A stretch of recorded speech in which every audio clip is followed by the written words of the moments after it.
ni boleh naik ni. Ya, sikit-sikit lah. Sampai orang muda pun, rantai pun banyak. Traktor pun banyak nak tarik. Traktor ada 2-3 traktor. 4 biji traktor. 5 biji.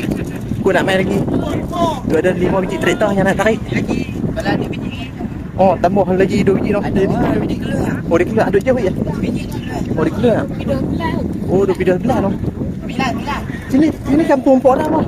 Di Lubuk ni. Oh, Lubuk Gogek. Ha, sini kampung Lubuk Gogek. Dia mesti pada dekat lama dah ni. Bulan lebih dah. Dekat dengan tu pulau. Oh, dekat dengan sebelah kampung tu pula dengan sebelah kampung Tengah tu. Kampung Tengah. Oh, belah tu.